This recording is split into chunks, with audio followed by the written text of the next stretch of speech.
지역의 현안을 시시각각 다뤄보는 헬로 이슈 토크 시간입니다. 목포 고화도 해안데크가 부실 공사 등 안전상의 이유로 중단됐던 사업이 재개된 후 지난 11월부터 개방했습니다. 안전 시공을 위해 현장 감리가 상주하며 점검을 수시로 진행해 개방 후 발생할 안전 문제 최소화를 위해 여러 노력을 기울이고 있는데요.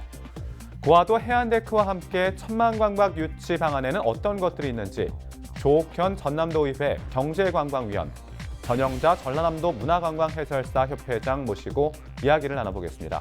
안녕하십니까?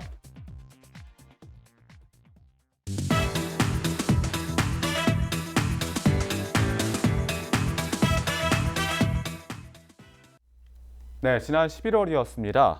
목포 고화도 해안데크가 재시공을 하는 홍역을 겪은 끝에 결국 무사히 개방했죠. 네, 그간 이제 재시공 과정을 거쳐서요 안전성이 많이 보강돼서 개장이 되었는데 많은 시민들이 찾아오고 또 목포를 찾아오는 많은 관광객들이 이용하고 있습니다. 네, 조옥현 위원께서는 개방까지의 과정 어떻게 보셨나요?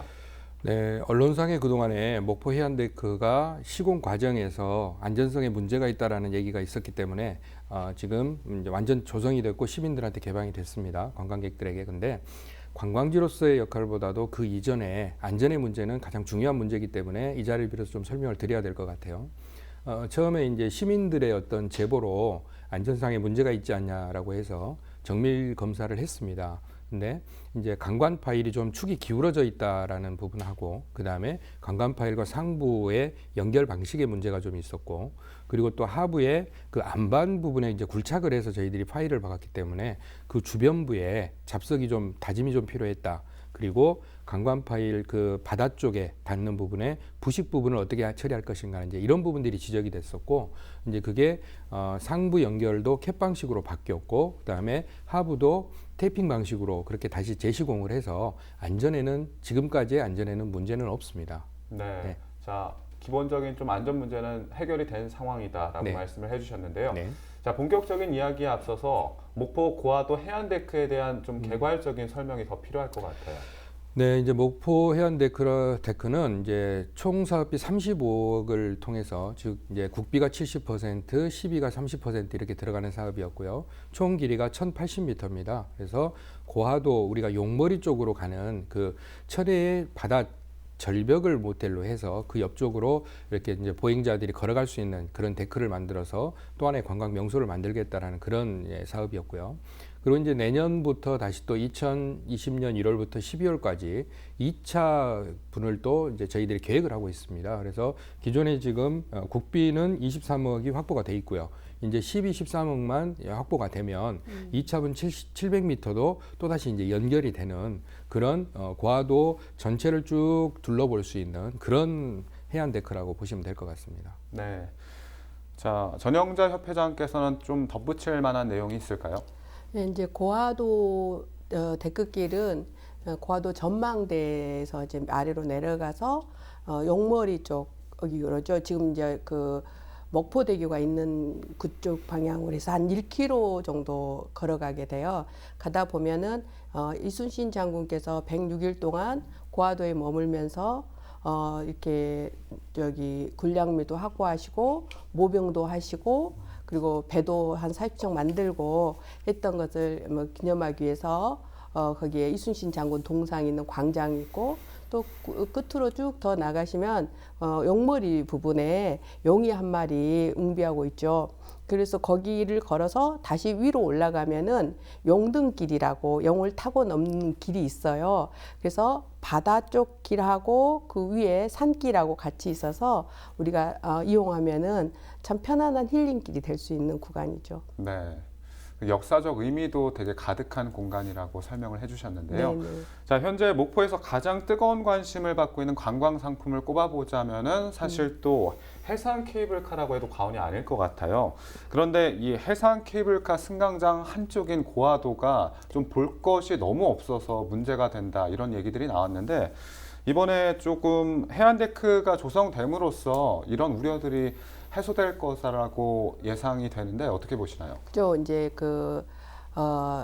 해상 케이블카 왕복 40분이잖아요. 왕복 40분인데 고화도에 내려서 그 데크길을 해상 데크길을 걷고 또 그 용둔길을 걸어서 오는데 건 1시간 정도 걸려요.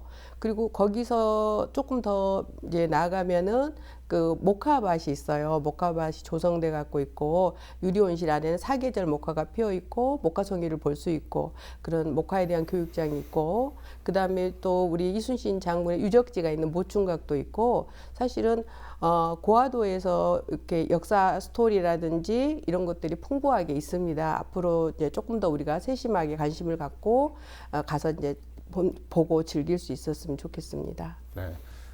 조 의원께서는 어떻게 예상하시나요?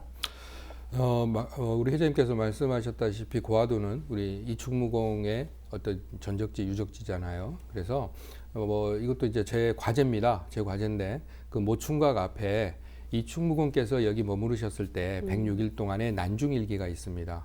그 난중일기의 내용들을 발췌를 해서 모충각에서 옆쪽으로 그 숲으로 난 길이 있습니다. 소나무 밭이 있고 거기에 그 이충무공의 난중일기를 현대적으로 재해석해서 그 부분을 그러니까 시화전처럼 그렇게 전시를 하고 자연스럽게 관광객들이 거기를 거닐면서 힐링할 수 있는 그런 공간으로 만드는 지금 그 도비를 이제 제가 확보를 하려고 지금 이제 계획 중에 있고요. 그리고 지금 말씀하셨다시피 고화도 스테이션, 고화도 승강장에서 우리가 저쪽에 용머리길인가요? 용등길이라고 하죠. 용등길로 올라가는 그 주변에 보면은 이제 충분히 힐링의 장소들을 좀 만들어 놓을 수 있어요. 상당히 좋은 양쪽으로 바다가 보이고 유달산이 보이고 근데 이제 거기에 한 좀 아쉬움은 좀 있습니다. 왜 그러냐면 거기서부터 거기 전망대까지 올라가는데 건강약자나 장애인들에게는 상당히 접근성이 제한이 돼 있습니다. 지금 현재. 그래서 그 부분을 어떻게 우리가 해소할 것인가라는 문제가 좀 남고요. 그리고 이제 국비가 들어와서 우리가 설립하려고 지금 공사 중에 있는 호남권 생물자원관이 금방 개관이 됩니다. 그래서 케이블카를 타고 고화도 승강장에 내려서 해안데크길을 걷고 그리고 호남권 생물자원관을 가고 이충무공의 모충각을 들르고 그리고 아까 말씀하신 육지면 최초 재배지 아닙니까? 거기에 관련된 목화를 보고 이렇게 하는 그런 코스들이 있고요. 그리고 이제 좀 더 장기적인 계획입니다만 거기에 어린이들이 가서 놀 수 있는 그런 놀이공원이 지금 예비 단계로 계획이 되고 있거든요. 그래서 그런 것까지 완비가 되면 고화도는 정말로 이쪽 서남권에서 꼭 가봐야 될 그런 관광지로 다시 탈바꿈할 수 있을 거로 그렇게 봐집니다. 개인적인 감상을 한번 물어보고 싶어요. 조 의원께서 먼저 말씀해 주시죠. 네, 해안데크를 저희 팔순 노모를 모시고 한번 갔습니다. 그런데 일단 고화도 승강장에서 그 정상까지 어딥니까 그 전망대까지 가는 데에도 계단이 가파르진 않지만 상당히 거리가 멀어요. 네. 그래서 연세 드신 분들이 거기를 올라가시는 것 자체가 일단 힘들었습니다. 그리고 이제 그 다음에는 수평으로 연결된 산 등성이를 따라서 가는 길이기 때문에 전망대까지는 큰 문제가 없었으나 해안데크로 내려가는 그쪽은 너무나 경사가 급합니다. 계단의 숫자도 많고 그래서 이제 어르신은 그냥 전망대에서 주변 감상을 하시고 이제 저만 내려갔다 왔는데 일단 그 접근성이 너무 좋지 않습니다. 젊은 분들한테는 아무런 문제가 되지 않는데 연세가 좀 있으시거나 건강이 좀 안 좋으시거나 아니면 특히 장애를 가지신 분들한테는 도저히 갈 수 없는 지금 그런 장소이기 때문에 그 부분을 어떻게 해결할 것인가가 이제 첫 번째 문제가 될 것 같아요. 네. 하지만 그 고화도길 정상에서 데크 중간 지점에 제가 한 지점을 발견은 했습니다. 거기가 거의 경사가 지질 않고 접근할 수 있는 데가 있더라고요.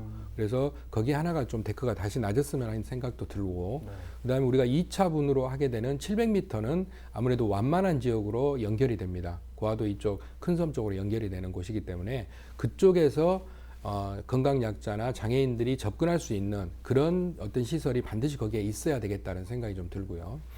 그리고 이제 그 하부를 지탱하는 큰 강관 파일 말고 작은 기둥들이 있는데 그 기둥들이 서로 이어져 있지 않는 좀 불안함이 좀 있습니다, 사실은. 그래서 그 부분도 좀 보강이 돼야 될 것이고 그리고 데크 상판에 피스로 지금 박아서 다 고정이 돼 있는데 이게 해풍이 불고 바닷물이 들어오면은 조만간에 부식이 될 걸로 예견이 됩니다. 그래서 그 부분도 반드시 마감이 다시 좀 더 보강이 돼야 되지 않겠나 하는 이제 그런 생각이 들고요. 자, 전 회장께서는 좀 어떻게 보셨나요? 저는 이제 그 해식으로 해서 만들어진 이렇게 절경이다 이렇게 얘기하시잖아요. 그래서 그 안반이 8,500만 년 전에 화산이 폭발해서 화산 재가 쌓여서 만들어진 암석이라 타포니 현상들 있잖아요. 바위나 돌 같은 게 끼어 있다가 빠져나온 이런 것들이 다 선명하게 보여요. 그래서 8,500만 년 전에 그런 모습을 볼 수 있고 또 영산강 하구잖아요. 영산강이 흘러나와서 목포를 지나가고 있는 그 모습을 볼 수 있는데 목포라는 지명 역시도 영산강의 길목에 위치해 있다. 그래서 목계 목자를 쓰던 것이 나무목으로 변했다 이러거든요. 그래서 그러한 경관 포인트가 바로 고하도고 고하도 해상 데크길이 아닌가 싶습니다. 그리고 거기 가면은 목포를 가장 아름답게 볼 수 있는 그 포인트예요. 그래서 거기에 이제 사진 포인트들이 좀 이렇게 정해져서 사진을 찍을 수 있으면 좋겠고. 네, 자, 해설사님 말씀을 들어보니까 저도 정말 예. 빨리 한번 그쪽을 자세히 한번 둘러보고 싶다는 생각이 예. 드는 것 같은데요. 예. 자, 올 한 해 목포 관광에 정말 많은 변화들이 있었습니다. 특히 앞서 언급했던 이 해상 케이블카를 빼놓을 수가 없을 것 같아요. 지금 개통 3개월 만에 벌써 50만 명의 방문객이 다녀갔다고 하는데요. 자, 해상 케이블카 어떻게 보시나요? 50만 명이 더 되지 않을까 싶습니다. 왜냐하면 평일에는 4천에서 5천 명 정도 오고요. 주말에는 1만 명 정도가 오세요. 엄청난 관광객이 지금 목포 해상 케이블카를 타러 오십니다. 그리고 이제 이거는 내년에 2020년을 위해서 해상 케이블카에서 또 준비한 건데 제가 여기서 살짝 말씀드릴게요. 1월 1일 날은 해 뜨는 광경을 고하도에서 볼 수 있도록 케이블카 타고 볼 수 있도록 6시 30분부터 해상 케이블카를 개통해요. 그래서 이제 1월 1일에도 이용하시면 좋고요. 또 12월 23일부터 1월 5일까지는 이제 추우니까 핫팩을 무료로 또 모든 분들한테 증정을 하고 있다고 그래요. 그래서 이제 따뜻하게 또 이렇게 보라고 배려도 해주시고. 조 의원께서는 해상 케이블카 어떻게 보시나요? 이제 해상 케이블카를 통해서 목포 관광이 각광을 받기 시작을 한 것은 사실입니다. 사실인데 이제 저는 좀 그게 좀 보완해야 될 점들을 좀 말씀을 드릴게요. 일단 관광 해설사 분들의 역할이 상당히 중요합니다. 근데 모든 캐빈에 관광 해설사 분들이 타실 수는 없는 구조 아니겠습니까? 그래서 관광 해설사 분들의 도움이 없어도 목포에 대해서 어떤 설명을 들을 수 있는 그런 방법들이 좀 필요하다고 저는 보아집니다. 그리고 그다음에 고하도 우리 승강장 버스 내리는 곳에는 화장실이 준비가 됐습니다. 이제 전라남도에서 긴급으로 이제 마련을 했는데 우리 저 죽교동 쪽에 그쪽에는 아직 화장실이 없어요. 그래서 그런 문제들. 그다음에 지금 죽교동의 에스컬레이터가 지금 점검을 이유로 아직도 운행을 하지 않고 있는데 그 부분도 빨리 시행이 돼야 될 것이고, 그리고 우리가 아직도 그 스테이션에서 입장표를 사고 입장권을 구입을 하고 그리고 타기까지 2시간, 3시간씩 줄을 서기도 합니다. 그래서 이제 이 부분도 빨리 개선이 돼야 될 부분입니다. 그래서 뭐 짧은 제 생각입니다만은 우리 은행만 가도 번호표를 받지 않습니까? 그렇죠. 그러면 내가 앞으로 얼마 후에 케이블카를 탈 수 있다는 게 예견이 된다면 그 시간에 그 주변에 관광도 좀 하시고, 그리고 또 먹거리가 목포가 좋지 않습니까? 맛의 도시 아닙니까? 그래서 주변에 있는 음식도 좀 먹고 그렇게 해야 되는데 그냥 무작정 기다리고만 있는 이런 시간들이 사실은 너무 아깝습니다. 그래서 이렇게 해상 케이블카를 통해서 목포에 관광객들이 많이 오고는 계시지만 이게 아직은 이분들이 불편함들이 조금은 있어요. 그래서 어떻게 이걸 빨리 해소할 것인가. 하지만 이게 시에서만 할 수 있는 일은 아니기 때문에 이게 좀 더디어 가는 것 같습니다. 자, 특히 올 한 해 목포시가 이 관광지로서 많이 각광을 받았던 것 같아요. 영화 촬영지나 드라마 촬영지로 많이 또 사람들이 좋아해 주셨는데요. 이렇게 되기까지의 여러 가지 노력들이 분명히 있었을 거라고 생각이 듭니다. 구체적으로 어떤 것들이 있었다고 보시나요? 뭐 우리가 어느 날 갑자기 영화가 촬영이 되고 드라마가 촬영이 되고 그러지는 않습니다. 지금 전라남도에서 그 PD 분들이나 아니면 영화 감독 분들을 초청 팸 투어를 합니다.